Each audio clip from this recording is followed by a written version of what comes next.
¿Saben ustedes, por ejemplo, que nuestra palabra color recién aparece en la civilización occidental a partir del año 1000? Es decir, antes del año 1000 no existía siquiera la palabra color. ¿Y de dónde viene esta palabra? Viene justamente del latín medieval, no del latín clásico, del medieval, y significa pigmento con el que se cubre una superficie. Sepan ustedes que nuestra civilización occidental, porque en ella nos vamos a centrar, sino también sería inabarcable verlo en todas las culturas, nuestra civilización occidental tiene ciertas características que la diferencian de otras. Por ejemplo, ustedes saben que en japonés la palabra que designa color se dice iro. Y la palabra iro tiene varias lecturas, es polisémica. Por ejemplo, remite a la imagen de un hombre y una mujer practicando el sexo. ¿Qué quiere decir esto? Que el concepto color para los orientales de Extremo Oriente remite a algo mucho más sensual que para nosotros occidentales.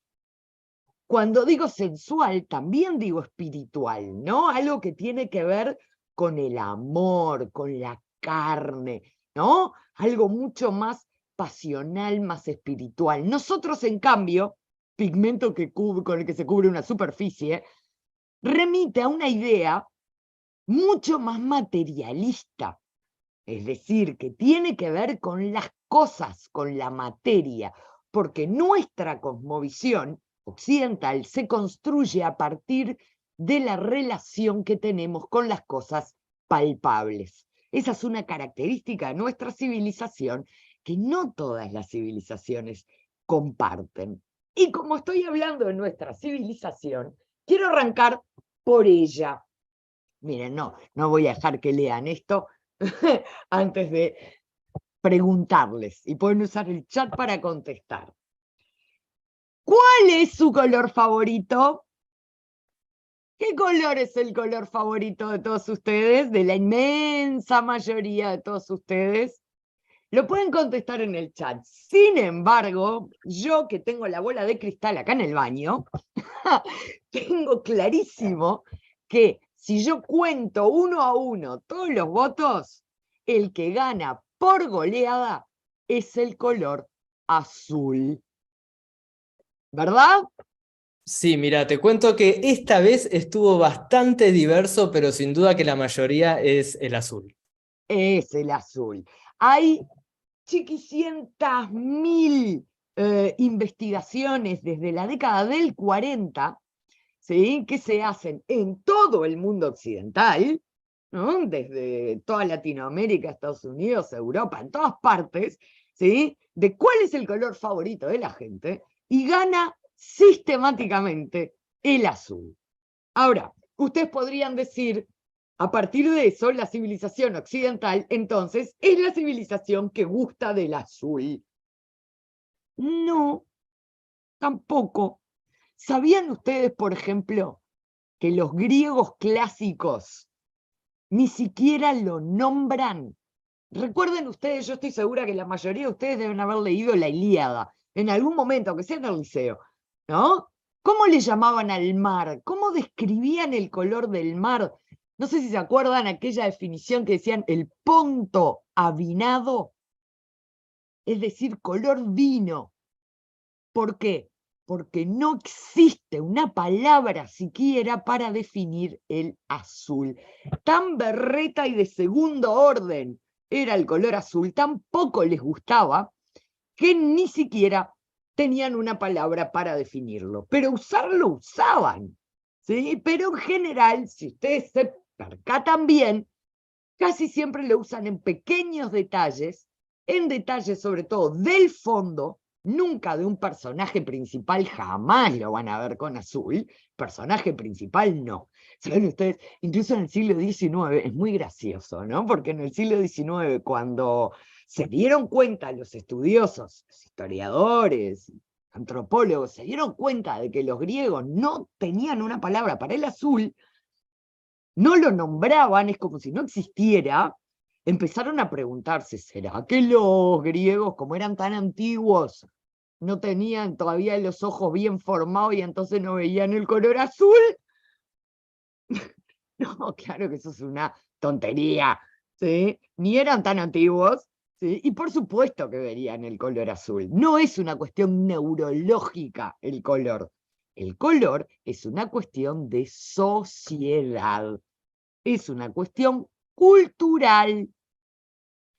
Tanto el azul como todos los otros colores. Por ejemplo, en Roma, venimos un poco más acá, en Roma, ¿sí? El color azul era el color que definía a los bárbaros. ¿Sí? Si vos, por ejemplo, tenías ojos azules, eras medio de origen bárbaro. Y como los bárbaros pasaban por medio tontos, entonces todos los que tenían ojos azules pasaban por tontos. ¿Sí? La gente de ojos azules era vista como medio lenta. ¿Sí? Entonces, es rarísimo entender esto el día de hoy, pero para que se den cuenta lo cultural que es esto. De hecho, en Roma, cuando uno contaba cuentos azules, ¿qué estaba contando? Chistes tontos. ¿Vieron esos chistes así tontos? Infantilotes, tontos, ¿sí? A eso le llamaban cuentos o chistes azules. ¿Sí se dan cuenta cómo el azul estaba mal visto? Durante toda la antigüedad clásica estuvo mal visto. ¿Cuándo se pone de moda? Cuando ustedes saben que Roma se barbariza, ¿sí? Los bárbaros toman el poder en Roma, que los que hagan el curso conmigo ya veremos como de invasiones bárbaras. Nada, no existen las invasiones bárbaras, eso es un chiste, o sea, es algo que se creyó durante mucho tiempo y hoy se sabe que no, pero lo cierto es que Roma se barbarizó. Y como el azul era el color de los bárbaros, entonces el azul se puso de moda y andaba toda la gente vestida de azul, y ustedes tienen que leer algunos textos de la época, Catón el censor y qué sé yo, ¿sí? A los gritos, saliendo todo asustado de que las muchachas estaban vistiendo azul, ¿no? Como una cosa, ¡oh, qué horror! ¿No? Vieron que para las modas siempre hubo censores. Lo cierto es que tampoco existe una palabra latina clásica para designar el color azul. A veces se le llama caelius, pero caelius no es azul. Caelius, ¿qué es? Es el cielo. Y el cielo rara vez es azul. La mayor parte del día es celeste, que no es azul, y de noche en general es negro. O sea que azul raro.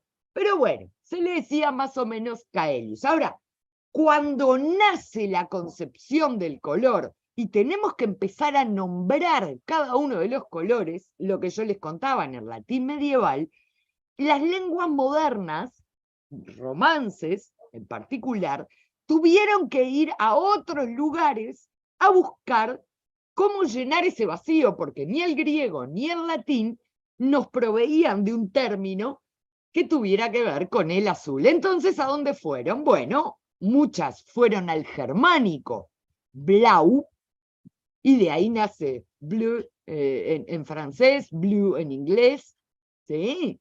Y muchos otros, sobre todo mediterráneos, fuimos a buscarlo entre los árabes, que sí tenían el color azul, al que llamaban azur.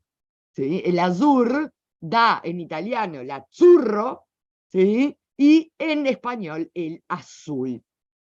Pero fíjense ustedes, si será cultural el tema, que ustedes saben perfectamente, ¿sí? Que en nuestra sociedad, ya no tanto, pero cuando yo era chica incluso, hasta cuando yo era chica, que tampoco hace tanto, ya hace unos añitos, lo cierto es que el celeste es para los nenes y el rosado para las nenas.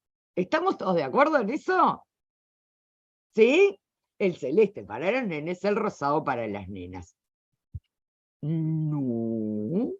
En casi toda nuestra historia occidental, en casi toda nuestra historia occidental fue exactamente al revés.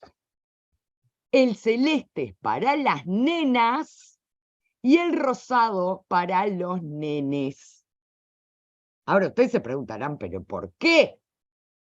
Porque el celeste remite a la idea de la Virgen. Y ya vamos a ver cómo la Virgen se viste con un manto azul. Entonces las niñas, ¿sí?, que eran chiquitas, se visten en general de un azul muy suave, muy pastel, que alude a lo tierno, ¿sí?, y que es vinculado a la virginidad, ¿ah?, de la Virgen, justamente, porque son niñas. ¿Y por qué el varón de rosado?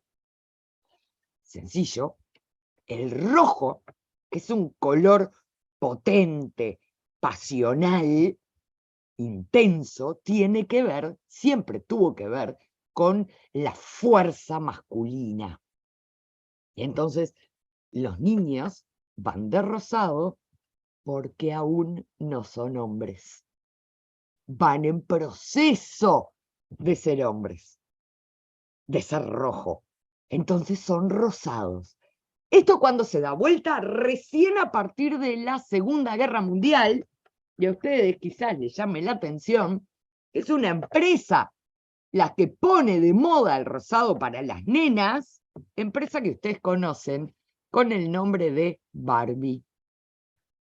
Es una empresa de los años 50, ¿sí?, que a partir de ese momento empieza a torcerse esta historia. Claro, si nosotros revisamos qué significaba el rojo en la antigüedad, nos encontramos con que significaba lo mismo que significa ahora: peligro, ¿sí? De hecho, en el Antiguo Testamento nos encontramos esta vinculación entre el rojo y el peligro, porque está vinculado a la sangre, ahora lo vamos a ver. Ahora, si el rojo es peligro o prohibición, la pregunta es ¿por qué el verde es permisión? ¿Por qué con el verde es siga y con el rojo es pare? ¿De cuándo acá el verde tiene que ver con la permisión? Tiene que ver desde el invento o el descubrimiento de la teoría de los colores. Esto se produce recién en el siglo XVIII, cuando aparecen los conceptos de opuestos complementarios. ¿Y cuál es el opuesto complementario del rojo? El verde. Y entonces, si simbólicamente el rojo es prohibición, su opuesto complementario, el verde, será permisión.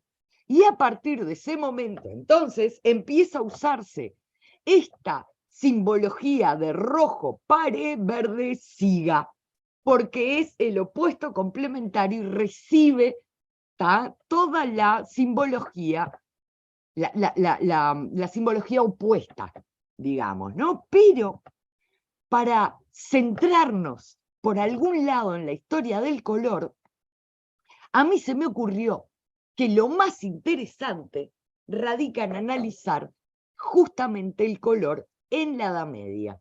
¿Por qué? Porque es en la Edad Media cuando nace el concepto mismo color y todos los significados de cada uno de los colores que, como vamos a ver, siguen vigentes hasta el día de hoy, incluso aunque no nos demos cuenta. Nuestra relación con los colores actual nace en esta época. Miren esas dos imágenes. A ustedes quizás les llame muy poderosamente la atención que este retrato de una naturalidad extraordinaria sea del siglo II, mientras que esta abstracción absoluta sea del siglo XII.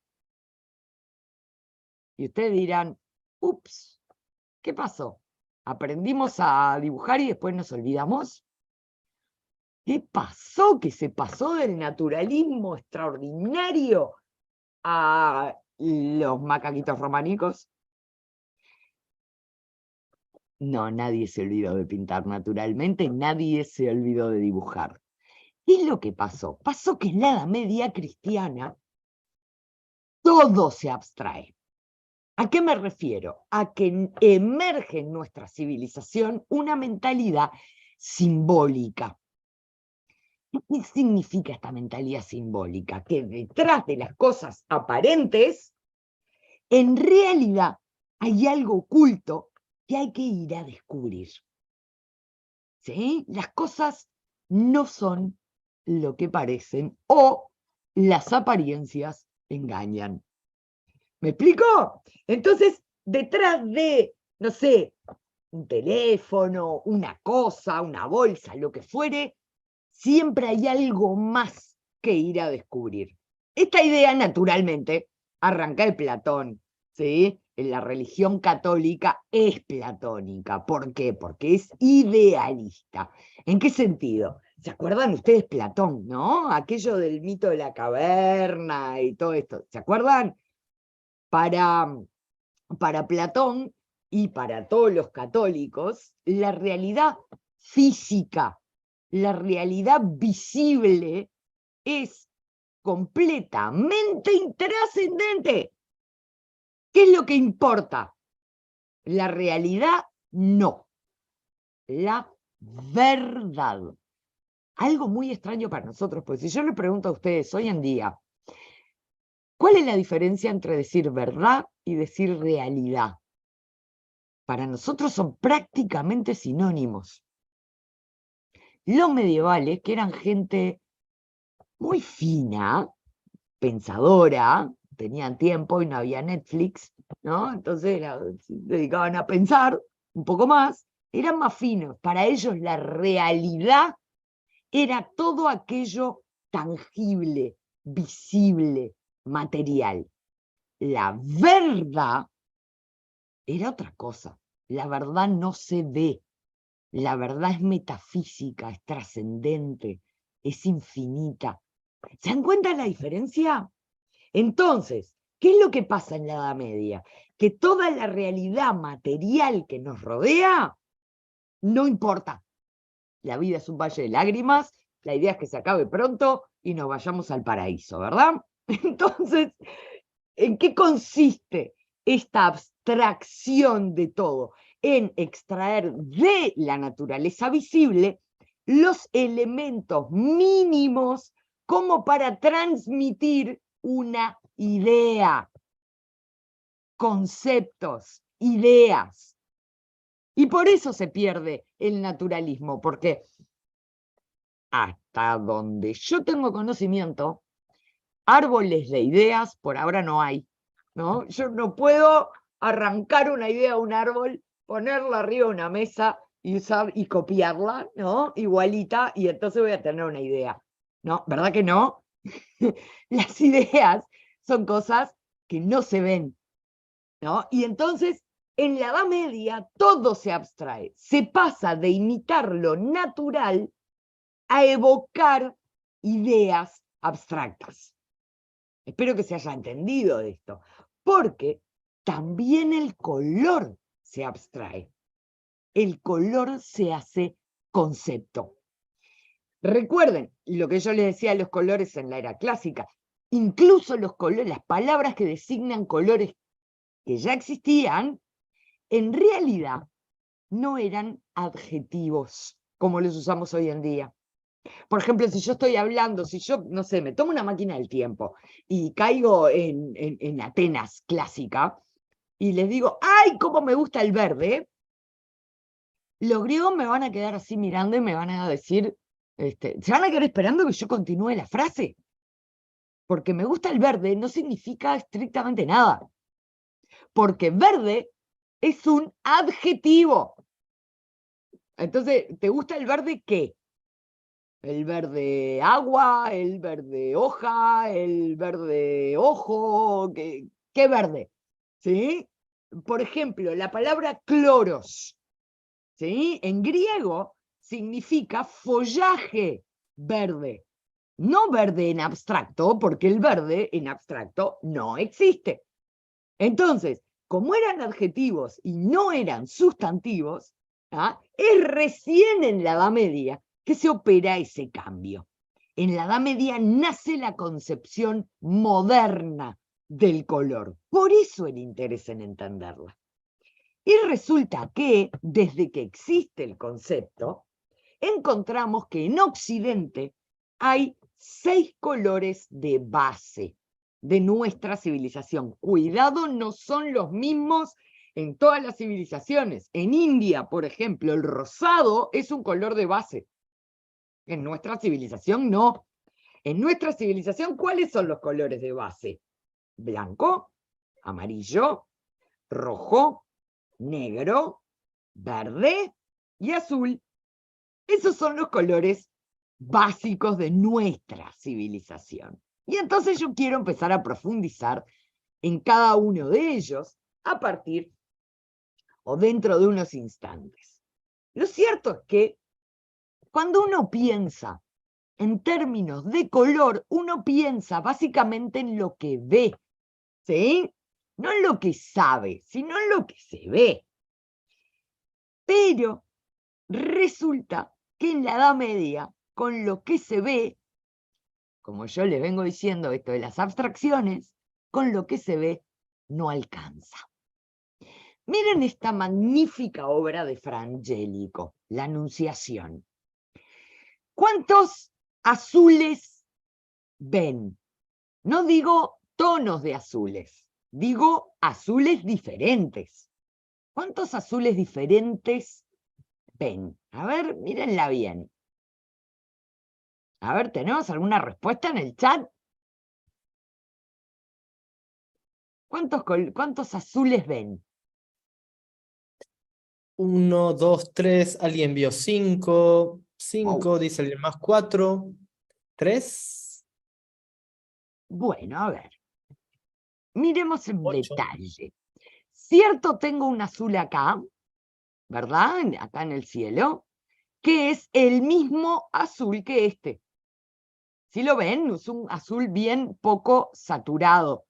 Este es el mismo que este, y si miro bien, es el mismo que este, ¿cierto? Ahora, este azul es el mismo que este, ¿verdad? Solo que con más luces o más sombras, ¿cierto? ¿Estamos todos de acuerdo? No, no. Se ven idénticos. Son indistinguibles al ojo humano. Sin embargo, el manto de la Virgen, como esto es un homenaje a la Virgen, el manto de la Virgen está hecho en un azul muy especial, carísimo, el lapislázuli. Ustedes saben, el lapislázuli es una piedra semipreciosa que se muele para sacar este azul extraordinario. El techo, sin embargo, que se ve exactamente igual, está hecho de un azul mucho más barato, que también se saca una piedra, que es la azurita. ¿Sí? Es más barato y es indistinguible al ojo humano. Entonces ustedes se preguntarán, pero si es indistinguible para el ojo humano y es mucho más barato, ¿por qué no usar todo de azurita? Porque ese es un pigmento mucho más barato. Ah, no, porque el señor que pagó la obra y que quiere hacer un homenaje a la Virgen, sabe perfectamente la diferencia entre la azurita y el lapislázuli, sobre todo porque hasta el barroco, estoy hablando hasta el siglo XVII, era el comanditario de la obra el que le daba al pintor los pigmentos. Era algo tan caro y tan difícil de conseguir que venía el señor que te encargaba la obra y te decía, acá están los pigmentos, ¿sí? Pinte con esto. Y bueno, en general el pintor le pedía, no, mire, necesito esto, qué sé yo, bueno, ahí se rebuscaban. Pero cuando se encarga la obra Fra Angelico, el comanditario le dice, esta es para la Virgen. Si se dan cuenta lo que quiero decir, Es decir, lo que vemos no alcanza para comprender la significación de los colores. Miren, por ejemplo, este otro, Paolo Uccello. ¿Sí? ¿Cuántos rojos ven? ¿Cuántos rojos? Bueno, hay dos que son bien distintos al ojo humano, ¿verdad? Este, de la muchacha, de la princesa, y este, del caballero. ¿Verdad que son bien distintos? De hecho, este se parece mucho a este, y también se parece mucho al de la boca del dragón. ¿Verdad? Podríamos decir que es el mismo. No, no. Claro que el vestido de ella es carmesí, es carmín, es una cosa que se saca de unos bichitos muy chiquititos que son el kermes, ¿no? Y entonces hay que matar chiquicientos mil de esos bichitos, ¿no? Para tener un poco de carmesí con el que pintar, con lo cual también es un color re caro. Mientras que el otro rojo es el vermellón, así es súper común. Sin embargo, el que se usa para la boca del dragón, de este San Jorge, es una resina que se saca de un árbol cuyos frutos son venenosos. Miren por dónde. Esa resina que se saca de allí se conoce con el nombre de sandaraque. ¿Sí? Sandaraque o sandaraca, o sandarac en francés, quiere decir la sangre del dragón. ¿Y por qué es la sangre del dragón? Porque es venenoso. Entonces miren cómo se asocia un rojo particular a una cualidad maligna. Entonces cada vez que yo quiera representar el mal, el diablo, un dragón, unas cosas horribles, lo que voy a usar no es el vermellón, sino el sandaraque. O sea, aunque sea indistinguible al ojo humano, eso no importa. Lo que importa en este mundo medieval, en donde todo se ha abstraído, lo que importa no es lo que se ve, la realidad física y material, lo que importa es lo que se sabe. ¿Sí se dan cuenta de lo que quiero decir, verdad? Entonces, no alcanza solo con definir un color para comprender su significado. De hecho, si ustedes miran con atención, hay otros factores que importan incluso más que el color. Por ejemplo, el grado de saturación del color, si el color es más brillante o menos brillante. Es más importante el grado de saturación que el color. ¿Por qué digo esto? Es sencillo. Hay dos razones, una filosófica, teológica, sobre la cual vamos a volver, pero en realidad la verdad de la milanesa es mucho más prosaica. ¿Sí?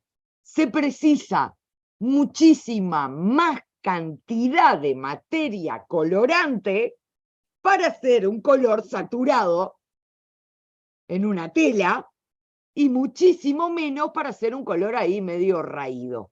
¿Sí? Entonces, ¿quién usará los colores saturados? Los ricos, damas y caballeros, los ricos. En la Edad Media, el grado de saturación del color es un marcador social. Por ejemplo, miren esta imagen. Miren esta imagen. ¿Dónde están los ricos? Este muchacho, ¿es rico? Está con un rojito ahí medio, ¿no? En cambio, este rojo, ¿qué me señala? Que sí, que es un señor rico y poderoso.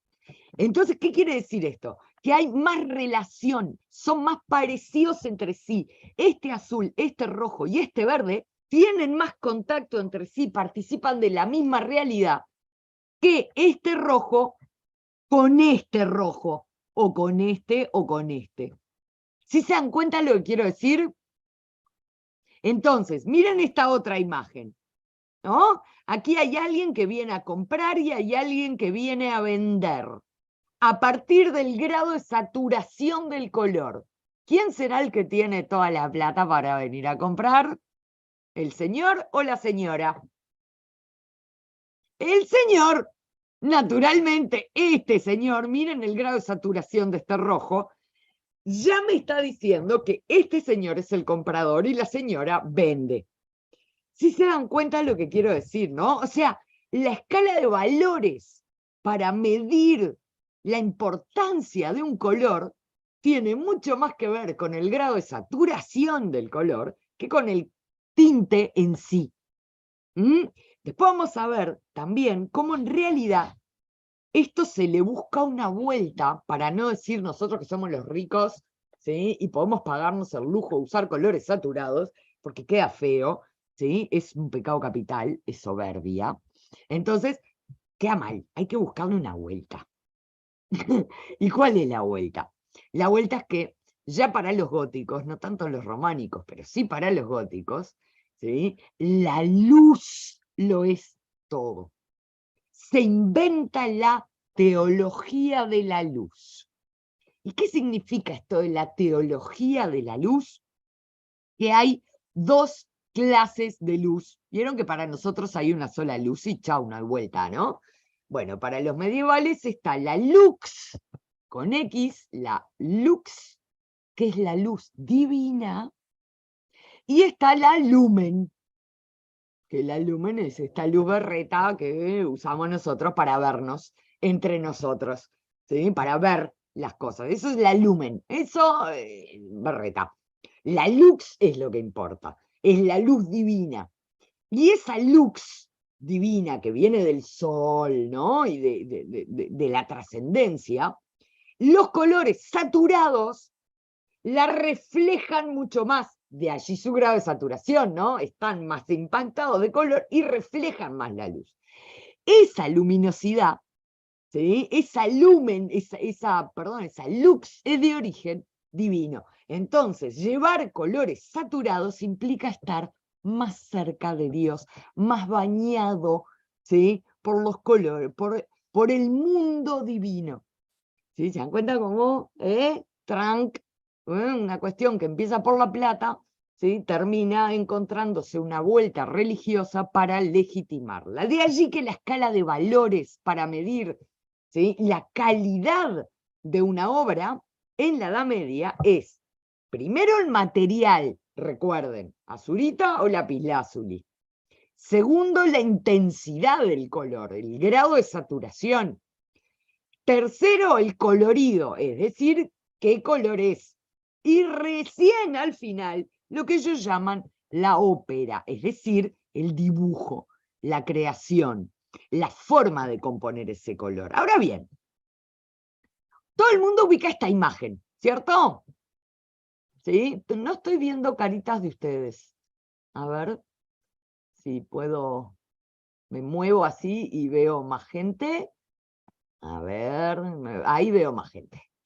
Entonces, todo el mundo conoce esta escala, ¿verdad? De los ultravioletas a los infrarrojos. Así estamos nosotros acostumbrados, yo creo, desde Newton, a ver los colores de esta forma. Pero es un sistema arbitrario, como cualquier sistema. Es una invención de codificación. Si yo les digo que la escala de colores en la Edad Media era esta,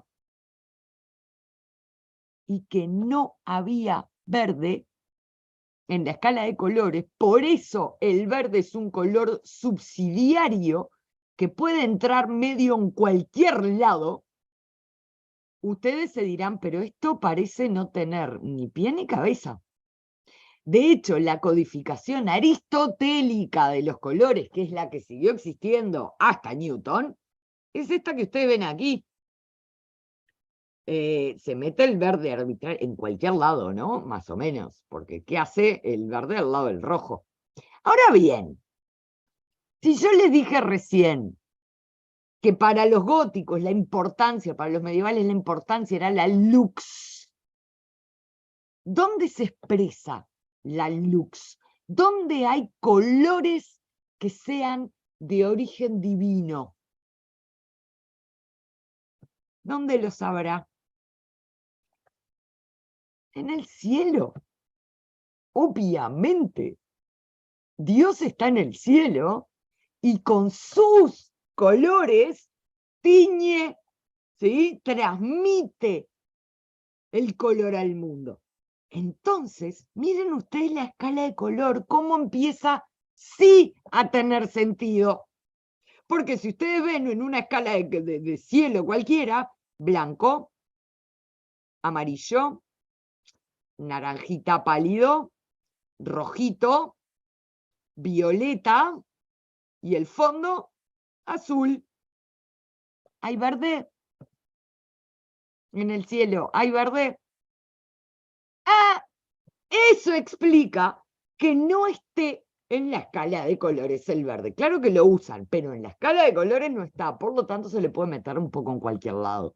¿Sí? En general se le pone al lado del rojo para ponerlo en el medio, porque no saben dónde ponerlo. Pero sí se dan cuenta que a pesar de lo loco que parece el sistema, en realidad tiene lógica. Lo que pasa es que es una lógica diferente a la nuestra. Entonces, Gaby, dime. nomás para que veas que hay mucha interacción en el chat y en el chat de YouTube también. Violeta preguntó antes, que yo sé que lo vas a abordar después, ¿por qué las monjas ocupan colores nada saturados, por ejemplo? Ah, Bueno, ya vamos a ir los de para. YouTube dicen que todo perfecto, que se ve y se escucha perfecto y que te están siguiendo. Genial, qué bueno, muchas gracias, porque no veo muchas caritas, entonces es importante saberlo. Bueno, Joya de charla, gracias Dafne. voilà. Entonces, hay otro detalle para terminar, antes de empezar en el análisis de cada color y qué tenemos nosotros que ver con todo esto, ¿sí? ¿Qué llega hasta nosotros de todo esto? Hay otro detalle que es muy importante, la unicidad del color. Para los medievales, que inventan el término color, la pureza del color es fundamental. A ver, en la Edad Media las cosas no se andan mezclando. Ustedes lo saben, las clases sociales no se mezclan, ¿sí? Nada se mezcla.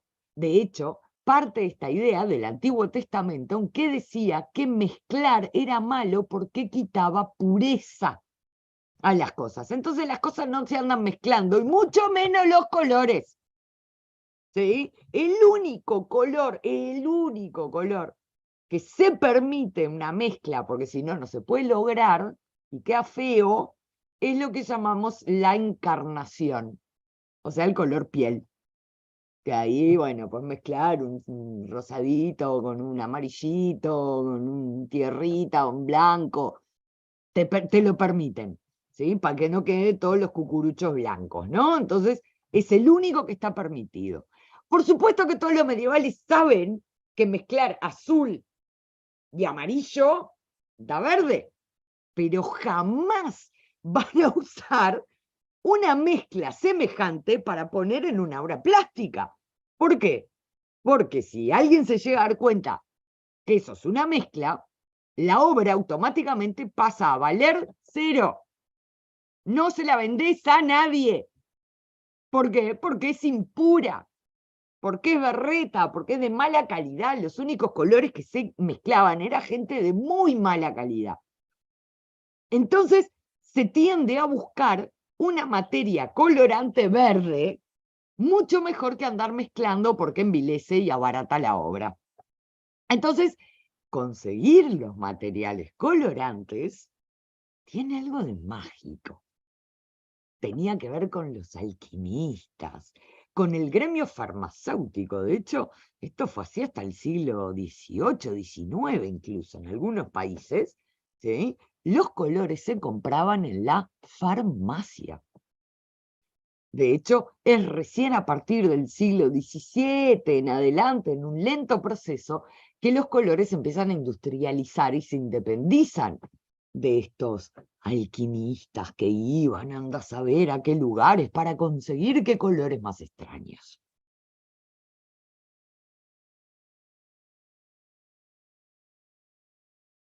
¿Sí? Porque es una materia pura, colorante, que se vierte sobre la obra, como ustedes están viendo en estas imágenes. Por último, antes de entrar a cada uno de los colores, déjenme contarles que ustedes tienden a pensar, como tendemos a pensar hoy en día, que hay colores buenos y hay colores malos, ¿verdad? Yo qué sé, un color bueno es el blanco, ¿no? El blanco puro, qué sé yo, es un color bueno. Ah, porque el blanco y el negro son colores, damas y caballeros. Olvídense de Newton, que dice que no son colores, que uno es luz, que el otro es oscuridad o falta de luz. Cualquiera que haya agarrado un pincel en su vida sabe que el blanco es un color y el negro es un color.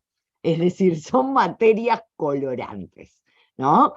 Entonces, con las definiciones de Newton, nosotros, los artistas, mucho no podemos hacer, ¿eh? Es una definición que sirve para los científicos, no para los artistas, que sabemos que blanco y negro son colores. Entonces les decía, hay colores buenos y colores malos, ¿no? No hay colores buenos y colores malos. Y los vamos a ver juntos. De hecho, cada color, todos los colores, tienen un buen aspecto y un mal aspecto. Todos los colores son ambivalentes. Por lo tanto, si yo veo una imagen, si yo quiero interpretar un color, no me puedo quedar solo con la apariencia. Me tengo que basar en algunos otros indicios para saber qué me quiere decir. Con lo cual, la interpretación artística de los colores no es soplar y hacer botellas. No es decir, rojo es pasión, punto. No necesariamente están así. Y claro, ya se dieron cuenta, voy a empezar por el rojo. ¿Por qué empiezo por el rojo? Porque el rojo es el color por excelencia. Si entre todos los colores hubiera que elegir uno que es el color por excelencia, sería el rojo. ¿Por qué? Por muchas razones, pero en primer lugar podríamos decir que es el primero que la humanidad aprendió a manejar. Es el más fácil de extraer de la naturaleza. Los que estén en Uruguay, por ejemplo, y quieran ir por ahí por la playa esta de Balneario Argentino, cerca de Jaureguiberri, van a encontrar hematite chorreando de los barrancos. Ustedes pueden agarrar el hematite que sale mezclado con agua en forma líquida y pintarse con un color extraído directamente de la naturaleza. Es muy fácil encontrarlo. Por eso los paleolíticos lo usaron tanto. Segundo, todos los vertebrados tenemos sangre roja. Es una evidencia que el rojo tiene que ver o que simboliza la vida, puesto que es la sangre. Entonces es el color fundamental. ¿Saben ustedes que en muchas lenguas la palabra rojo y la palabra bello son la misma palabra? Les pongo un ejemplo. Todo el mundo escuchó hablar o vio la Plaza Roja de Moscú, ¿no? Todo el mundo ubica mentalmente la Plaza Roja de Moscú. Hay pila de gente que se cree que la Plaza Roja de Moscú es roja por los comunistas. Sin entender que la Plaza Roja es roja cientos de años antes que los comunistas. Siempre fue la Plaza Roja. ¿Por qué? Porque en realidad en ruso, rojo y bello son la misma palabra. Es decir, significan, ¿sí?, lo mismo. Rojo es decir, entonces, la Plaza Roja de Moscú, en español, debería decirse la Plaza Bella o la Bella Plaza. Me explico lo que quiero decir, pero sin irnos a otros idiomas, la raíz de la palabra color en español, ¿sí?, ¿a qué color justamente remite? Al colorado. Fíjense ustedes la raíz, color, colorado. Es exactamente la misma raíz y es el único color con el que sucede. Por eso, el rojo es nuestro primer color a investigar. Además, déjenme decirles que no solo fue el primer color que la humanidad logró utilizar para pintar, sino también, como ustedes están viendo, para teñir. En el Neolítico, cuando se descubre el telar y se empiezan a fabricar telas, ya se teñían de rojo, ¿sí? Se hacían distintos motivos y el color que se usaba para la tintura era fundamentalmente el rojo. ¿Con qué asociamos al rojo? Bueno, naturalmente lo asociamos a la fuerza, al coraje, al peligro. Momento, ¿por qué al peligro? ¿Por qué al peligro? Y bueno, piensen un minuto. Si el rojo es la sangre, y si yo pierdo la sangre, ¿qué es lo que pasa? Peto. ¿Sí?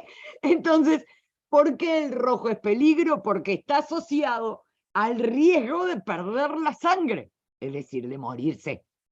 Entonces, ¡ops! Peligro. ¿Sí se dan cuenta por dónde viene el rojo peligro? Pero el rojo también está asociado al fuego, ¿no? A la brasa, más que al fuego. Porque ustedes vieron que el fuego rara vez es rojo, ¿eh? Puede ser Rojo fuego amarillo. estaba diciendo Cecilia Núñez. Ahí va, claro. Pero el rojo, a ver, el fuego es amarillo, blanco, hasta violeta, rara vez es rojo, pero la brasa del fuego es roja, ¿no? Bien intensa, vermellón. Entonces se asocia al fuego. Y el fuego se asocia al poder. Recuerden ustedes, desde el principio, cuando la humanidad todavía no había aprendido a crear fuego, pero sí a capturar fuego que encontraban en la naturaleza, quien tuviera el fuego tenía el poder. Entonces, el fuego está asociado al poder, pero también está asociado a otro fuego, a un fueguito interno que hoy en día llamamos maripositas en el estómago, pero que es como un calor interno que nos sube y que, ¿cómo se llama? Amor. Ese calor interno que sentimos es el amor. Entonces el rojo también se asocia al amor, incluso al amor divino. De hecho, mucho, ya la vamos a ver con la Virgen, ¿sí? Ustedes vieron, la Virgen en general tiene un vestido rojo y un manto azul, ¿sí? El vestido rojo es el amor divino y el manto azul es la pureza, ya lo vamos a ver. Entonces, por eso se usaba, porque significa el amor divino, se usaba y se sigue usando para alejar las fuerzas del mal, porque es el amor divino. Entonces, la pulserita roja, ¿vieron ustedes la pulserita roja? No me digan que nunca en la vida, ni cuando eran adolescentes, se pusieron una pulserita roja por el mal de ojo y estas cosas, ¿no? Contra la envidia, ¿no? Y este tipo de cosas habituales en nuestra cultura, en nuestras sociedades, ¿no? Lo de ponerte algo rojo, una pulserita roja, qué sé yo, contra. Bueno, viene de acá. Fíjense cómo es tan antiguo esto de usar una pulserita roja contra el mal de ojo. ¿Y con qué tiene que ver? Con la representación del amor divino. Mientras yo tenga el amor divino, ¿sí? Estoy protegida contra las fuerzas del mal. Pero yo le venía diciendo que todos los colores son ambivalentes. Y entonces, ¿cuál es la faceta negativa del rojo? Es exactamente lo mismo que vimos, pero en exceso, sin medida, sin control. La fuerza y el poder sin control, ¿qué dan? La cólera, la crueldad, la violencia. ¿Sí se dan cuenta? El amor sin control, ¿qué da? La lujuria. ¿Me van siguiendo? Entonces, existe un buen fuego, el fuego del amor divino, y existe un mal fuego, el fuego del infierno. Es decir, el fuego del amor sin control es lujuria, el fuego del poder sin control, es crueldad, es violencia. Si notan como en realidad entre la faceta y la positiva y la negativa, ¿qué es lo que media? El control. La capacidad que tiene el ser humano de retención. Entonces, esa es la ambivalencia del rojo, ¿vieron? Ahora, claro, hay muchas anécdotas vinculadas al rojo. Por ejemplo, déjenme contarles una nomás. ¿Ustedes vieron cómo, de qué color se visten las novias hoy en día? De blanco. Ahora bien, ¿ustedes saben desde cuándo las novias se visten de blanco? Desde anteayer, en términos históricos, ¿eh? Del siglo XIX para atrás, poca gente se vestía de blanco. Para empezar, porque lograr un verdadero blanco es harto difícil. ¿Sí? En tintura, en general daban colores medio crudos, qué sé yo, eso era barreta, tampoco era coloreado. ¿Cuál era el color, por ejemplo, que desde el medioevo, incluso antes, usan las campesinas tradicionales para su vestido de bodas? El rojo. ¿Por qué? Porque al ser tan fácil de extraer el color rojo, en grandes cantidades, yo puedo lograr saturar mucho una tela de rojo de forma barata. ¿Se entiende? De todos los colores, el más fácil de lograr un tinte saturado, brillante, es el rojo, por su facilidad de extracción. Entonces, son colores baratos, pero muy eficientes a la hora de la intensidad del color. Y por eso las muchachas se vestían de rojo porque además eran los vestidos más bellos, ¿sí? Para casarse. Pero ustedes saben que el rojo también es el color revolucionario en el occidente. Y ustedes se preguntarán, ¿de dónde viene? ¿Por qué el rojo es el color revolucionario? ¿Saben de dónde viene? De la Revolución Francesa. Desde allí es el color de la insurrección. Porque previo a la Revolución Francesa, antes, en la época de los Luises, cuando salían las autoridades en la ciudad de París, y en la ciudad de Francia, pero centrémonos en París, salían en la ciudad de París agitando un trapo rojo, quería decir que todo el mundo se tenía que meter en sus casas porque había peligro en algún lado, casi siempre vinculado a un incendio, ¿sí? A grandes incendios. Entonces salían las autoridades alertando a la población con trapos rojos para que se alejaran del peligro.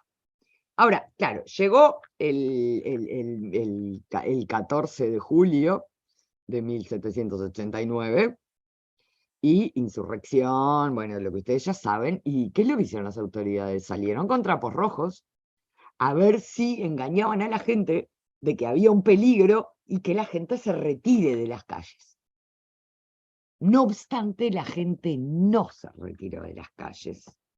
Y las autoridades comenzaron a disparar contra la multitud, blandiendo trapos rojos y disparando contra la multitud, creando así las primeras víctimas, ¿sí?, de la lucha por la libertad, igualdad y fraternidad.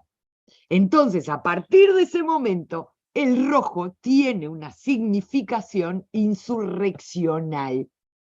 Si se dan cuenta, desde ese momento nos viene el rojo como insurrección. Después está Gaby, te Dime. paso una medicina antigua que nos comentó Ana, que es una lanita roja en la frente para el hipo, cosa que me encantó porque no la conocía. La próxima vez que tenga hipo, Vos que tenés hipo cada tanto, ¿no? yo que tengo hipo cada tanto, lanita roja. Voy a probarlo. Lo cierto es que quería hablarles, el rosado no es un color de base nuestro, no debería entrar en nuestra charla, pero hay algo muy cómico que yo quisiera compartirles del rosado. ¿Se acuerdan ustedes que les acabo de decir no se mezclan los colores? Y si no se mezclan los colores, ¿cómo cuernos hay rosado? Si no puedo mezclar blanco y rojo. ¿De dónde sale el rosado? El rosado sale de una madera, una resina de una madera que había en la India y que llegaba a Europa por barco. Imagínense lo caro que sería, que el único lugar de donde conocían ese tinte venía de la India, y se llamaba Brasil. ¿Por qué Brasil? En realidad en francés Brasil. ¿Sí? ¿Por qué se llamaba Brasil? Porque tenía en estado crudo la resina el color de una brasa ardiente. Era un rojo naranja intenso, pero que cuando se trabajaba para lograr sacar de allí un tinte utilizable, se volvía rosado. ¿Sí? Se puso de súper moda por allá por 1500, alrededor en el Renacimiento, explotaba, todo era rosado, pero por todos los costados se puso súper de moda. ¿Por qué se puso tan de moda en esa época, a partir del 1500 en adelante? Porque es la época de los descubrimientos. Y cuando unos amigos portugueses estaban dando vuelta por las costas de América, de Sudamérica, bordeando las costas, empezaron a ver una tierra llena, completamente llena de cientos de miles de ese árbol de donde se sacaba esa esencia que nosotros hoy día conocemos como palo Brasil. ¿Y cuál será el lugar geográfico donde había tanto palo Brasil? Tan importante será esta tintura que le dan nombre al gigante de Sudamérica, a Brasil, que debería llamarse rosado.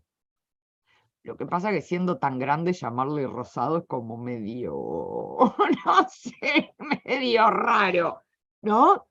Pero le dan nombre a un país tan inmenso, este color, este tinte, este palo Brasil, de donde se saca el rosado, que fue furor en el Renacimiento europeo. Pero no quiero hablar más de él porque no entra entre los colores bases. El azul es un color base. Yo les contaba al principio que ni los griegos ni los romanos amaban mucho el azul. Sin embargo, los mesopotámicos y los egipcios, por ejemplo, civilizaciones aún anteriores, adoran el azul. Claro, es que el azul no existe en la prehistoria. No existe. Recién aparece en Mesopotamia y Egipto. ¿Por qué? Porque es uno de los colores de más difícil extracción. Es muy compleja.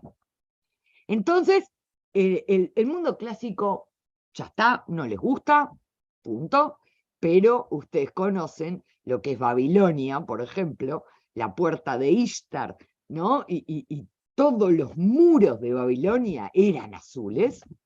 En Egipto también se usaba mucho. ¿Por qué creen ustedes que en esos lugares desérticos les encantaba el azul?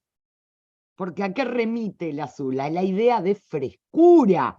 ¿Sí? Es un color como fresco, y imagínense ustedes en el desierto, ¿sí? Ver azul es como ya parte del paraíso ganado, ¿sí?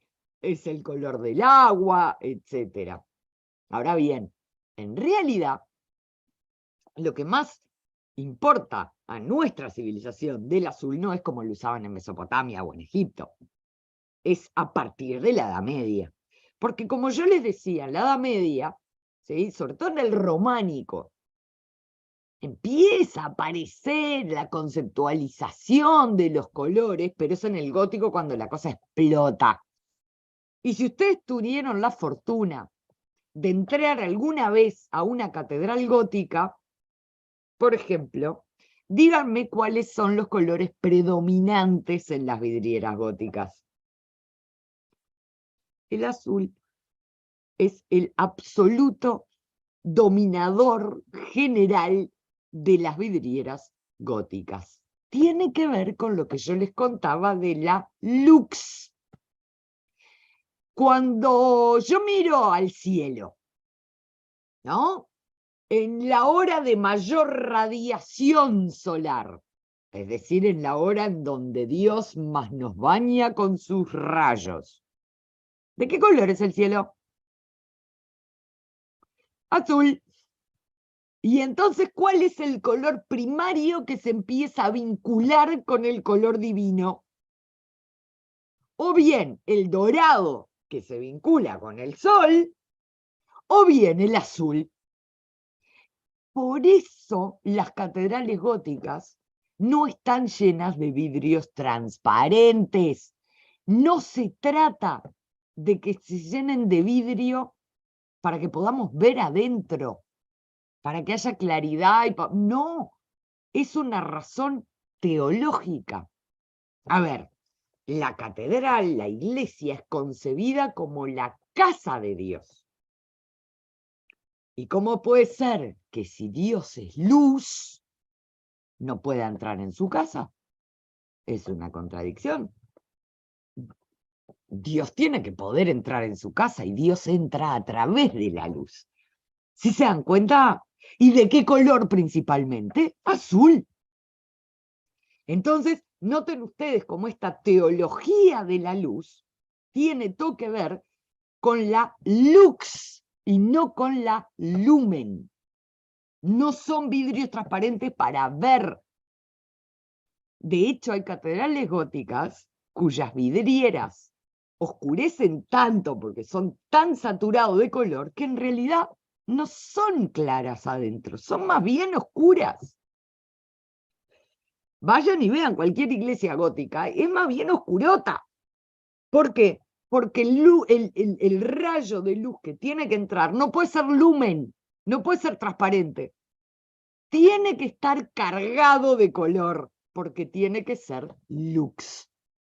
Entonces, si notan cómo todo se tiene, lo cierto es que yo les decía recién, el agua es azul.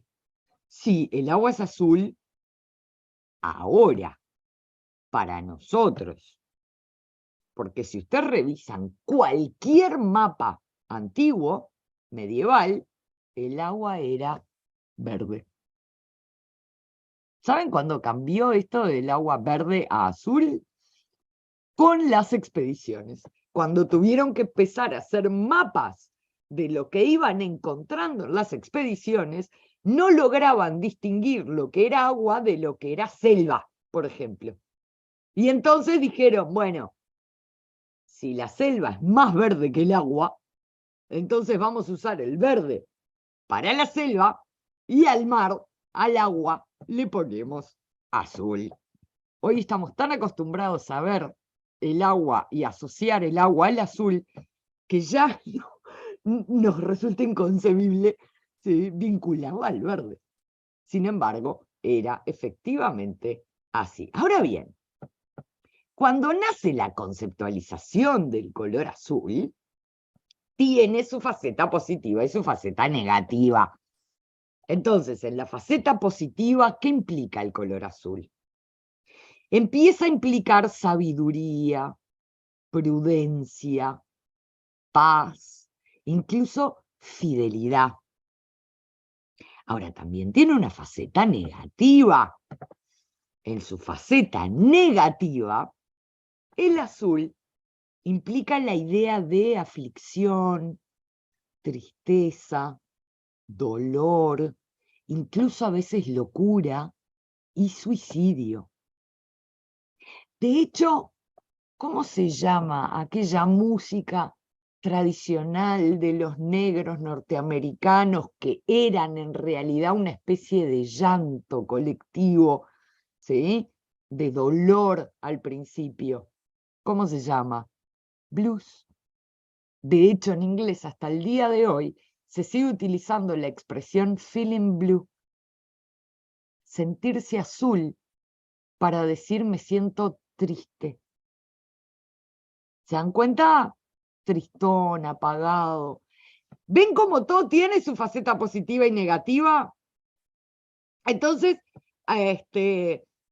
resulta que, además, déjenme contarle algo, que no es nada menor, en el gótico nos encontramos con un rey en Francia, un tal Luis, ustedes lo deben conocer bajo el apelativo de San Luis, el rey de Francia del siglo XII, que parece que al hombre le encantaba el color azul. Y se vestía de azul y hasta los calzoncillos eran azules. Le encantaba el color azul.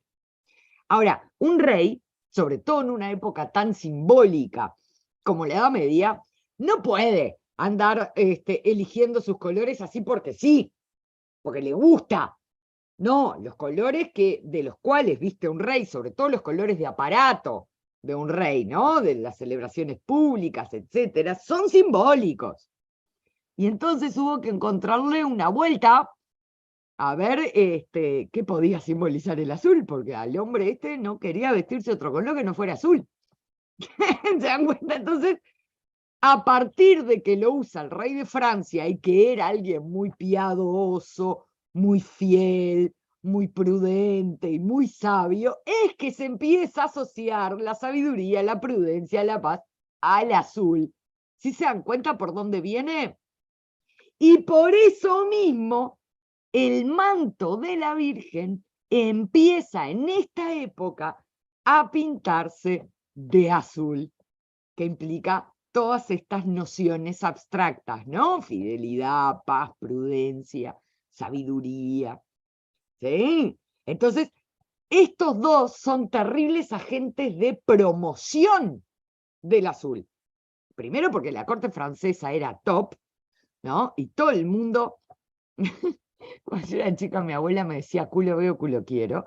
Y entonces, como el rey de Francia se vestía azul, todos los monarcas quisieron empezar a copiarlo, ¿sí? Y el azul se puso de súper moda. Y como empezó a ser el color de la Virgen, ¿sí? Entonces muchas mujeres piadosas también querían usar el color azul, ¿no? Como para mostrar su estatus, que además era un color muy caro.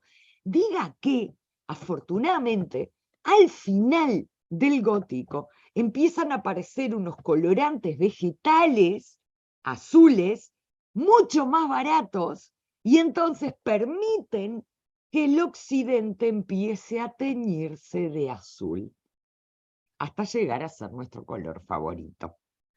De hecho, cuando los descubrimientos prosiguen y se descubre una materia colorante que ustedes conocen en Norteamérica, que es el índigo, es tan barato su extracción y es tan buena su fijación, ¿sí? Que se empieza a usar para todo, principalmente para los jeans. Jeans que nacen, ¿no? Los vaqueros que nacen como una ropa de trabajo, barata. ¿Me explico? Y eran azules. ¿Por qué? Porque el azul se había vuelto muy disponible. Entonces, el color azul, ¿sí? A partir de este momento, se va a transformar en el favorito de Occidente. Lo que me lleva a su contrario. El color menos favorito de los occidentales. El color más detestado por los occidentales. Y eso que es el color que a mí más me gusta, que es el amarillo. Si yo, después voy a ver yo en el chat, cuando les pregunté cuál es su color favorito, a ver cuántos respondieron amarillo, si alguien respondió amarillo. Casi nunca. ¿Por qué? ¿Qué no nos gusta el amarillo? Buah. El amarillo es lo que se usaba para hacer pasar gato por liebre. Es decir, para fingir el oro. Entonces es un oro falso, es mentira, es fraude. Y a partir de esa costumbre, ¿sí? De tratar de pasar gato por liebre con un amarillito ahí que te lo querían vender como si fuera de oro, ¿sí? Entonces el amarillo empieza a tener, a transmitir la idea de engaño, de mentira, de infidelidad, de traición, de fraude. ¿Sí se dan cuenta? De hecho, eso sigue vigente al día de hoy. Pregunta: ¿cómo se llama a un sindicato de trabajadores que en vez de defender a los trabajadores defiende a su patronal? ¿Cómo le decimos? ¿Un sindicato cómo? Amarillo, amarillo, amarillo. Ya te Vaya. contestaron. ¿Cómo le llamamos a la prensa que exagera, engaña, ¿sí? Es sensacionalista? ¿Cómo le llamamos? Prensa amarilla. ¿Se dan cuenta por qué? ¿De dónde viene algo que usamos en la vida cotidiana y que no tenemos ni idea de dónde viene? Viene de aquí, ¿sí? De esta costumbre medieval, porque es en este momento que se conceptualiza el color y que queda fijado su significado. Entonces, noten cómo esas cosas están absolutamente presentes en nuestra vida cotidiana. Noten ustedes, por ejemplo, si tienen quizás cultura de origen católico, a Judas, ¿de qué color se le viste normalmente? De amarillo. Y si ustedes ven cualquier imagen medieval, fíjense, por ejemplo, esta imagen de aquí. ¿Qué es lo que está pasando acá? A ver, tengo un lujurioso y tengo una mujer vestida de amarillo. ¿Será su esposa? ¡No! Es la infiel. Si se dan cuenta, es la mujer infiel. Porque está de amarillo. Yo sé que eso que están haciendo es un pecado mortal. ¿Sí? Lo mismo que acá. ¿Sí? ¿Qué hay acá? Hay un lujurioso y una mujer que está traicionando a su marido. ¿Se dan cuenta, no? E incluso, ¿vieron la estrella amarilla con la que Hitler obligaba a los judíos a identificarse? No lo inventó Hitler, lo inventó el famoso San Luis. Esto que están viendo ustedes aquí es la imagen de un judío. ¿Cómo sé? Porque les obligaban a tener o una estrella amarilla o un círculo amarillo. ¿Y por qué se identificó el amarillo con los judíos? Porque traicionaron a Cristo. Por la traición. ¿Se dan cuenta? Las implicancias que tiene esto que llegan hasta el día de hoy, ¿sí? Hasta la Segunda Guerra Mundial. ¿Por qué la estrella que obligaban a tener a los judíos era amarilla y no verde con pintitas? ¿Mm? Por esto. Claro, bueno, aquí miren, ¿no? Una bellísima obra del Giotto, El beso de Judas, en donde, como toda tradición católica, Judas está de amarillo porque es el traidor. Ahora, claro, también el amarillo tiene su faceta positiva. ¿Cuál es el amarillo positivo?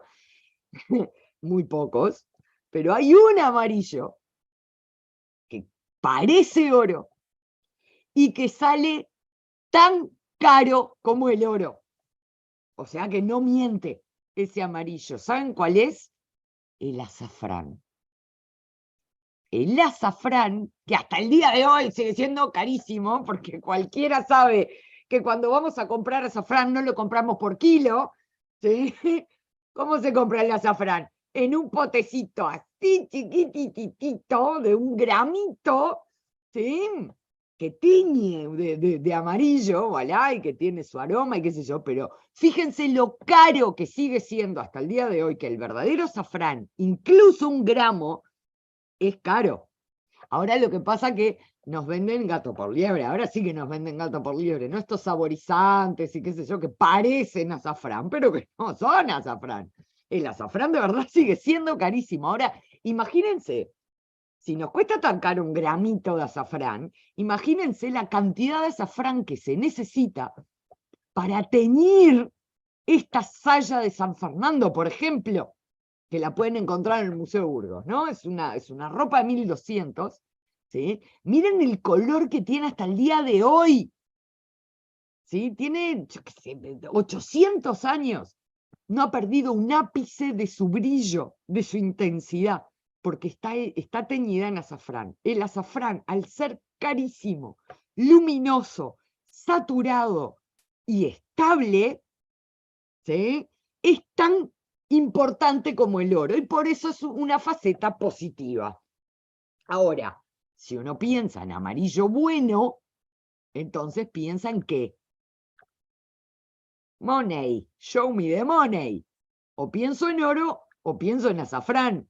Entonces, ¿a qué está asociado este amarillo? A la riqueza, al oro, a la prosperidad y también a la lux, porque es el color del sol. Entonces, el azul y el dorado, ambos están asociados a la luz divina. Ahora bien, yo no sé si ustedes habrán notado que cuando ustedes piensan en un amarillo bueno, en general es un amarillo que tiende más al naranjón.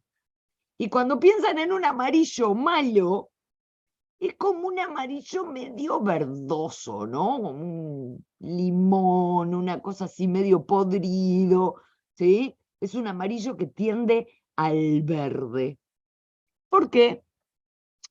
Porque, damas y caballeros, el verde tampoco era un color que dijeras tiene o tuvo durante cientos de años muy buena prensa que se diga. Olvídense de que el verde esté asociado a la naturaleza. ¿Por qué? Porque hasta anteayer la naturaleza estaba definida por los famosos 4 elementos. ¿Se acuerdan? Aire, agua, tierra y fuego. ¿Dónde hay verde ahí? No hay. Entonces, no tenía nada que ver con la naturaleza el verde. ¿Sí? Recién a partir del siglo XIX y las primeras concepciones ecologistas es que el verde empieza a asociarse a la naturaleza. Y entonces revierte aquella cosa sospechosa y tiene una faceta muy positiva. Pero esto es muy moderno. En toda nuestra tradición, y ya les voy a mostrar cómo sí sigue vigente la faceta negativa hasta el día de hoy, ¿sí?, el verde en realidad es un color que, bueno, sospechoso. ¿Por qué? ¿Porque es difícil de extraer? No, en realidad es re fácil de extraer. Ustedes habrán visto a los futbolistas que se visten de blanco cuando se revientan en la cancha, quedan todos teñidos de verde. ¿Vieron? Del pasto, de la clorofila. Es fácil de extraer, pero así como es fácil de extraer, es fácil de lavar.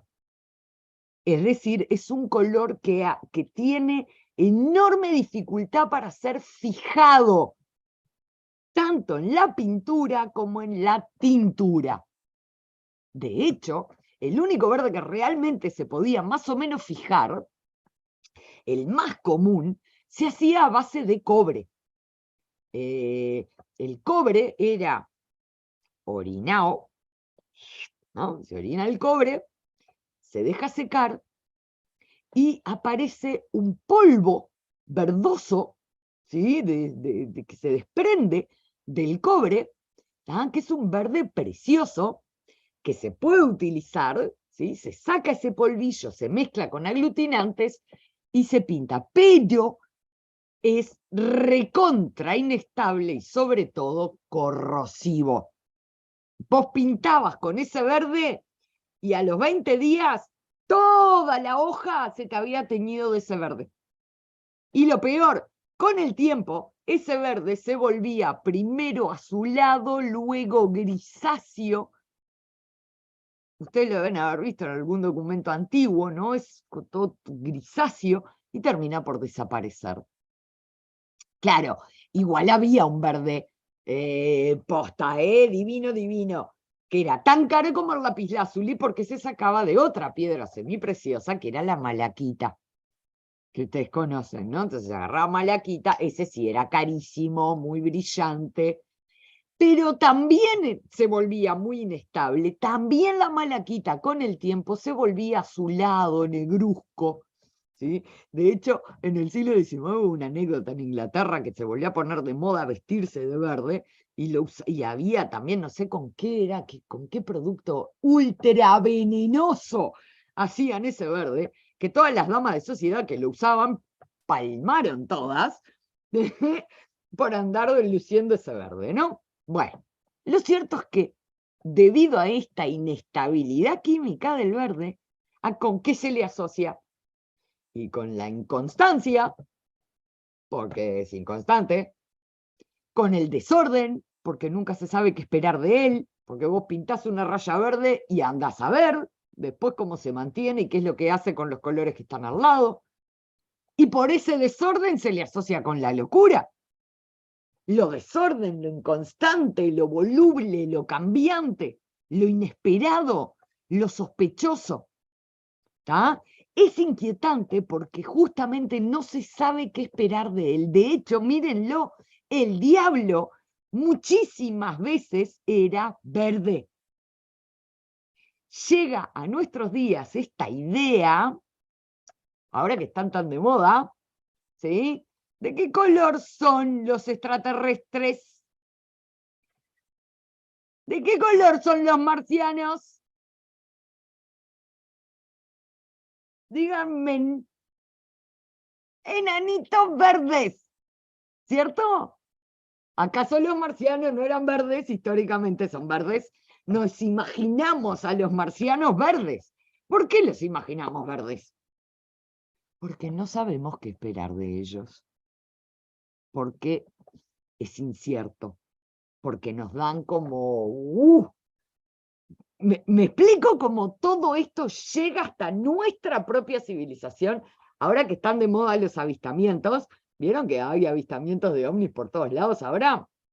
¿Sí? Más verdes son ahora, ¿no? Son más... ¿no? Claro, igual el verde, como todo, tiene su faceta positiva. La negativa, bueno, son el temor, ¿no? Lo inesperado, lo que no sé qué esperar, ¿no? Eso es verde. Pero tiene su faceta positiva. ¿Cuál es la faceta positiva del verde? Y todo lo que tiene que ver con la primavera, ¿verdad? ¿No? Cuando está todo pelado y todo se vuelve verde en primavera. O sea, tiene que ver con lo bello que no dura, porque la primavera mucho no dura. Entonces, ¿con qué tiene que ver? Con la juventud, con la belleza juvenil, con el amor juvenil, es decir, con aquello que es bueno pero cambiante, que es bueno pero perecedero, ¿sí? Que se va en el otoño, ¿no? Entonces, me van siguiendo, ¿no? Todo lo que tenga que ver con la juventud es verde, porque la juventud se va, ¿sí? Y porque el príncipe azul destiñe, ¿no? Toda mujer que tengamos más de 30 sabemos que los príncipes azules deberían venir con una grifa atrás que diga cuidado destiñe. ¿No es cierto? Es que justamente esta inconstancia del color, esto que no dura, hace que el verde sea el color de la fortuna. No de la buena fortuna, sino de la fortuna, buena o mala.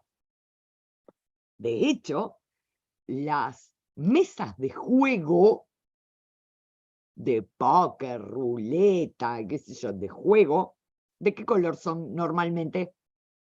Verdes. Y no de ahora. Miren este juego de backgammon medieval del 1200. ¿De qué color es? Verde. Y notan que es un backgammon, ¿no? Todo el mundo ubica el juego este del backgammon con los dados y las fichitas. Ya eran las mesas de juego verdes. ¿Por qué eran verdes? Porque está asociado a la fortuna, que es cambiante, que es perecedera, que no dura, que es caprichosa. Si se dan cuenta, y esto sigue hasta el día de hoy, las mesas de juego siguen siendo verdes.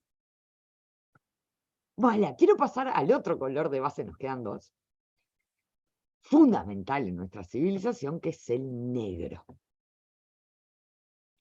El negro, en realidad, vamos a ver, negro, negro, negro, no se logró hacer hasta bien tardíamente. Se hacían unas telas negras bárbaras, duraban 3 días. ¿Sí? Porque, ¿cómo se pone el negro cuando destiñe? Como medio grisáceo, amarronado, ¿verdad? Es un color así como sucio, como raído. Por eso es el color de muchos sacerdotes, muchas monjas, muchos sacerdotes, utilizan el negro, pero es un negro gastado, un negro raído, ¿sí? ¿Qué muestra eso? Muestra la sobriedad, ¿no? No es gente que ande con colores súper saturados, súper brillosos, y que... No, no, no. Muestra la humildad, la templanza, la sobriedad, la dignidad. Incluso es el color de la autoridad. Por eso yo a veces me enojo un poco con todas estas campañas que dicen, ay, no se le puede decir negro al negro porque se ofende o porque es malo, ¿sí? Como si toda la palabra negro, o sea, como si todo el negro tuviera una connotación negativa, cuando nada más lejos tiene connotaciones tremendamente positivas. Por ejemplo, no solo los religiosos, pensemos en el mundo laico. En muchos países, hasta el día de hoy, los jueces, ¿de qué color van? Negro. Bueno, sin ir más lejos, hasta anteayer, ¿de qué color eran los jueces de fútbol? Les decíamos cuervo. Por algo les decíamos cuervo, porque iban de negro. ¿Por qué iban de negro? Porque representaban la autoridad. Bueno, ahora andan de violeta con pintitas, colores fluo, ¿viste? Cosas raras, ¿sí? Pero lo cierto es que representaban la autoridad. En la Edad Media, los médicos eran los que estaban de negro. Para que vean ustedes todas las facetas positivas, incluso déjenme decirles que llegado el Renacimiento, todavía primaban las facetas positivas del negro. Todo el mundo conoce esta imagen. Everybody, ¿no? La Gioconda. ¿Notaron todos que ella tiene un velo negro en la cabeza? ¿Sí? Esta prenda, ese velo transparente, casi negro, se llamaba el guarnello. ¿Y qué era el guarnello? ¿Para qué se usaba? Lo usaban las mamás recién paridas cuyos hijos habían sobrevivido, que eran la mitad, ¿eh? Entonces, esas señoras muy orondas, muy felices, muy propias, ¿sí? Se vestían en general de negro, pero además se ponían el guarnelo para mostrar el estatus, ¿sí? De madre feliz y recién parida, ¿sí? Recién, voilà, que ha dado a luz con felicidad, porque el negro se vinculaba, y esto desde el Paleolítico, a la fertilidad. ¿Por qué? ¿De qué color es la tierra fértil? Negra. De hecho, ¿saben ustedes que Egipto es una palabra griega? Los egipcios a sí mismos no se llamaban egipcios. ¿Cómo se llamaban a sí mismos? Kempt. ¿Y qué significaba Kempt? Tierra negra. Fértil, como el valle del Nilo. Entonces, hasta el Renacimiento, el negro siguió siendo fertilidad. De hecho, entonces, incluso en Oriente, se sigue usando el negro para la fertilidad. El color del duelo no es el negro. En muchas culturas es el blanco. En cambio, en la nuestra, ¿por qué el duelo está vinculado al negro? ¿Por qué está vinculado a la tierra? Porque cuando uno se muere, ¿qué pasa? Tierra. ¿Y de qué color? Negro. Si se dan cuenta, en la faceta negativa, el negro tiene que ver con el entierro. Y por lo tanto, con la muerte, y por lo tanto, con el duelo, con el sufrimiento, con la pérdida y con el inframundo. Con lo subterráneo. Y como tiene que ver con el inframundo y con lo subterráneo, tiene que ver con el diablo. Tiene que ver con lo macabro, con lo oscuro. ¿sí? A pesar de que el diablo, déjenme mostrarles, ¿sí? La mayor parte de las veces no era negro. A veces era negro, como este diablo, ¿sí? Pero este diablo es mucho más representativo. Fíjense ustedes que este diablo es negro, verde y rojo. No es la bandera de Jamaica. No es Jamaica no problem. ¿Sí? Son los tres colores con los que se identificaba el diablo en sus tres facetas diferentes. Que si hacen el curso conmigo, las vamos a ver, esas facetas del diablo, en algún momento. Entonces el negro se vincula a la noche, a la oscuridad, a lo macabro, al diablo, en su faceta negativa. Ahora, ustedes pueden decir y pensar, con cierta razón, que el único color que no puede tener faceta negativa es el blanco. O sea, ¿cómo el blanco puede ser negativo? Puesto que el blanco además tiene una simbología universal. En todas las culturas el blanco es pureza. ¿Por qué? Porque si está manchado ya no es blanco. ¿Se dan cuenta? Es así de sencillo. Porque para estar inmaculado, o sea, ser realmente blanco, tiene que estar puro. Si no, ya no es blanco. ¿Y con qué se asocia? Con todo lo que tenga que ver con la pureza, con la inocencia, con la virginidad, con todo lo relacionado a la idea de pureza. Pero, el blanco sí que tiene faceta negativa. Claro que sí. Cuando yo me pasa algo y me muero de miedo, ¿de qué color me pongo? ¿Cómo está alguien que se murió de miedo, así que quedó todo duro? Blanco como un papel, decimos acá, ¿no? O sea que el blanco se asocia al miedo. ¿De qué color son los fantasmas? Blancos. O sea que se asocia a algo negativo.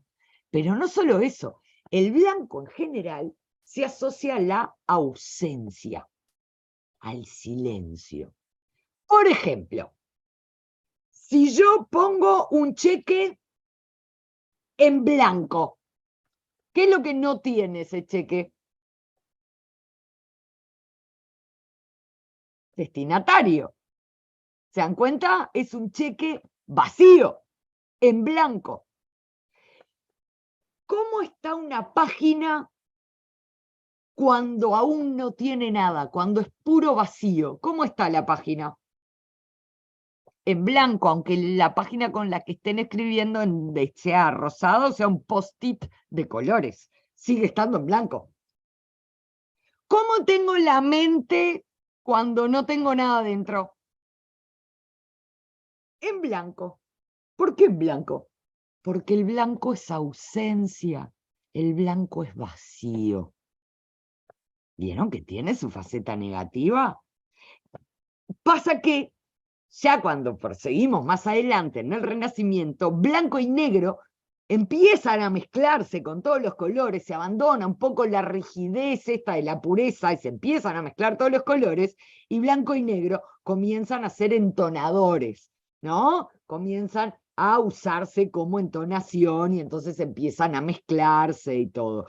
Es con Newton, les decía yo, que el blanco y negro encima son expulsados del universo de los colores, vilmente expulsados del universo de los colores, diría yo. Pero para nosotros sí que lo son.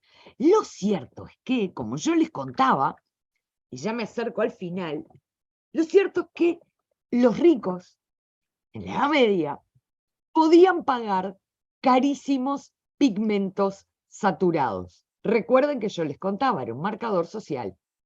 El problema es que hacia el final de la Edad Media hay una nueva clase social que empieza a enriquecerse brutalmente, que es la burguesía. Y la burguesía, muchos burgueses empiezan a tener casi tanta plata como los aristócratas que a la sazón se están empobreciendo, ¿sí? Con los estertores del feudalismo, ¿no? Del final del feudalismo. Entonces estos ricos, nuevos ricos, burgueses, empiezan a, como pueden pagar, ¿sí? Colores saturados, empiezan a vestirse con colores súper saturados, súper intensos. Y claro, saltaron todos los aristócratas y dijeron, ¡Aro, aro, aro! Esto no era un marcador social. Usted tenga mucha plata, pero usted allá y yo acá. Yo aristócrata, yo título, noble, usted allá. Entonces, ¿qué es lo que pasó? En Italia, por ejemplo, los aristócratas legislaron acerca de los colores, y no del tinte, sino del grado de saturación. ¿Qué quiere decir? Quiere decir lo siguiente: solo los aristócratas pueden usar los colores saturados, pueden usar lápiz, y empezaban, ¿no? Y hay listas. Solo los aristócratas pueden usar carmesí, lapislázuli, malaquita, azafrán, ¿sí? O sea, todas las coloraciones caras, los burgueses, por más que la puedan pagar, no la pueden usar. ¡Chau! ¿Para qué? Para que el color vuelva a ser un marcador social. Entonces, ¿qué hicieron nuestros amigos burgueses que no dan puntadas sin hilo? Sobre todo en esta época, ¿sí? Empezaron a charlar con los tintoreros. Ahí tienen los vestidos aristócratas de los cuales hablo, ¿sí? Esa túnica de Palermo, la túnica de Dálmata. Esto está en el Museo de Viena, y es de la época de la que venimos hablando. Por supuesto, son ropas aristocráticas.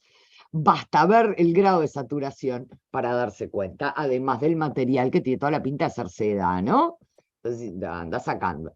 Lo cierto es que justamente este rojo, este azul, no están permitidos para los burgueses. Y entonces los burgueses entran a charlar con los tintoreros, y había un color sobre el cual nunca se había legislado, porque no tenía gollete, porque no era un color saturado y rico, que era el negro. Porque el negro, recuerden, lo dijimos recién, siempre era raído y se ponía feo con el tiempo, y qué sé yo. Entonces ni siquiera legislar. Estos burgueses se fueron a hablar con los tintoreros y le dijeron, che, ¿sería posible hacer un negro que sea hipersaturado, súper negro, y que no se lave, que no destiña? ¿Será posible? Y efectivamente, los tintoreros lograron desarrollar ese negro renegrido, ¿sí? Este negro, que como estamos, este es un aristócrata, no se crean que es un burgués, no importa, es Jean Lardy, ¿tá? Entonces aparece el negro, ese negro intenso, y todos los burgueses salen, ¡hop!, vestidos de este negro, ¿no? Así, negro, ¿no? ¡Oh! Es un color súper brillante, intenso, saturado. Imagínense los aristócratas. Se quedaron verdes de envidia. ¿Vieron el verde? De inestabilidad y esto, bueno. Se quedaron verdes de envidia y empezaron a copiarlos. También empezaron a usar negro. ¿Quién pone de moda el negro entre los aristócratas? La corte más rica de la Europa renacentista, la corte española. Son los que ponen de moda el negro, y hasta el día de hoy, ¿qué significa ese negro intenso, renegrido? ¿Qué significa? Elegancia. Es el color de los frac, es el color, ¿no? De cuando uno se pone un frac elegante, un traje, ¿no? Fino, qué sé yo, es negro. Salvo que uno se llame Maradona, ¿no? O Messi. Bueno, ahí no es negro, pero el resto, digamos, cuando queremos estar bien vestidos, ¿no? Y elegantes, usamos este negro, ¿sí? Este negro profundo, saturado, que se pone de moda a partir de la burguesía, y en este momento el color de a poco deja de ser un marcador social. Salvo que todo el mundo sabe, diría Citarrosa, en medio de la estupidez sentimental, aparece, irrumpe en medio de aquella Europa la revolución protestante, ¿sí? Y esta revolución protestante, una de las primeras cosas de las que acusa la Iglesia de que es de despilfarro, ¿sí? De jugarse el dinero de la Iglesia a la marchanta, de gastarlo en cosas inútiles, como que, como colores. ¿Ustedes vieron las ropas de los eclesiásticos? ¿Vieron la púrpura cardenalicia? No hay color más caro, les decía, que el púrpura, que se salca de unos bichitos, que hay que irlos a buscar al Mar Negro, una cosa horriblemente cara, ¿no? Y utilizaban colores carísimos. Entonces, tanto Lutero primero como Calvino después empiezan a acusar a la Iglesia justamente de despilfarro, ¿sí? Y entonces empiezan a hablar de colores morales y colores inmorales, colores honestos y colores deshonestos. ¿Cuáles son los colores honestos? Los que nos llamen mucho la atención y los que no sean ultra, hiper, mega caros. El gris, el blanco, el negro, el azul, colores poco llamativos. Y empiezan a aparecer los colores deshonestos, el verde, el amarillo y sobre todo el rojo. Porque el rojo se asocia a la lujuria. De hecho, las casas estas de farolito rojo en la puerta, ¿sí? El farolito rojo se empieza a poner de moda en esta época, en el Renacimiento, ¿sí? Se empieza a asociar más que al amor divino, a la lujuria. Entonces se lo vuelve un color deshonesto. Esta idea de los protestantes de evacuar los colores brillantes de su universo por ser deshonestos, da como resultado dos paletas plásticas totalmente diferentes. Podríamos hablar de una paleta protestante y de una paleta católica. La paleta católica, miren, les traigo un mismo relato, ¿sí? Lo que estamos viendo son dos interpretaciones contemporáneas entre sí de la visita de los Reyes Magos al Niño Jesús. Como ven, tengo un Rembrandt de este lado, de un mundo protestante, y tengo un Rubens de este lado, de un mundo católico. Noten la enorme diferencia que hay a nivel cromático. La paleta católica sigue siendo riquísima cromáticamente, en tonos saturados, intensos, vibrantes. La paleta protestante, en cambio, como no estaba tan bien visto usar esos colores, pero al mismo tiempo no querían hacer un cuadro que fuera todo lavadito y sin vibración, ¿qué descubrieron? ¿Con qué empezaron a pensar y a utilizar más para dar vida a sus cuadros? Pensaron mucho más en la luz que en el color. ¿Sí se dan cuenta? Así nace una paleta protestante con mucho más énfasis en los efectos lumínicos y una paleta católica con más efecto en las intenciones cromáticas. ¿Sí se dan cuenta? De hecho, si ustedes ven en nuestro mundo, ya no diría actual, pero sí hace unos años, cuando yo era chica, ¿sí? La gente digna no se vestía de colorinches, ¿sí? La gente va discreta, ¿no? De colores tierras, marrones, bueno, azules, qué sé yo, que sean. Esto todo nos viene, bueno, ya no me da el tiempo de profundizar, esto viene sobre todo de la era victoriana, ¿no? La era victoriana impuso en prácticamente todo el mundo esta mentalidad protestante con respecto al uso del color.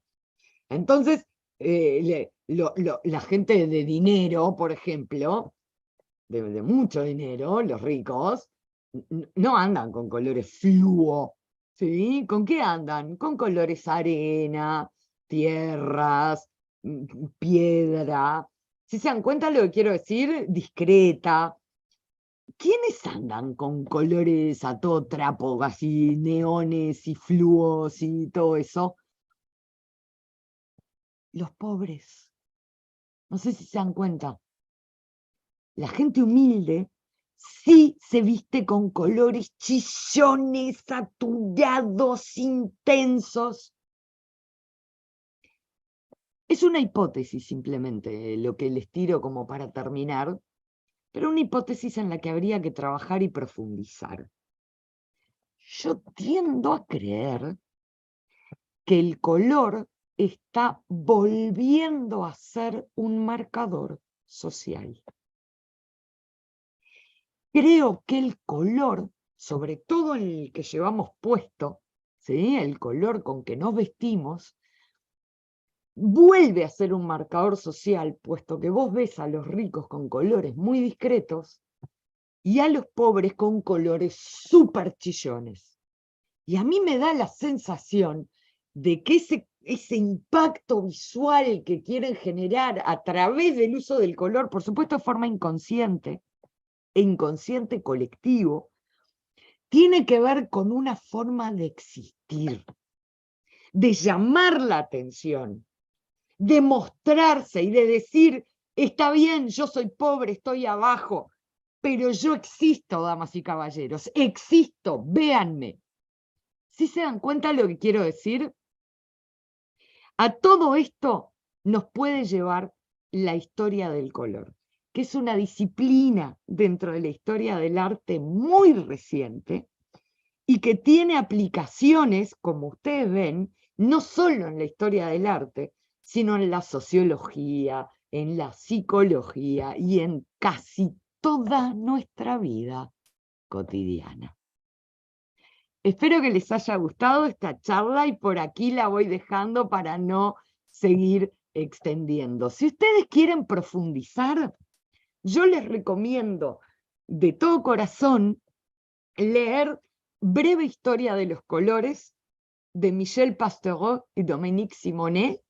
Está editada en español en Paidós, es un libro del 2006.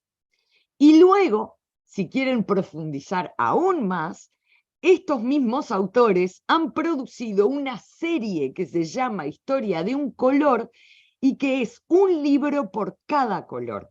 Creo que hasta el día de hoy están editados el negro, el rojo, el azul, el verde, el amarillo y el blanco.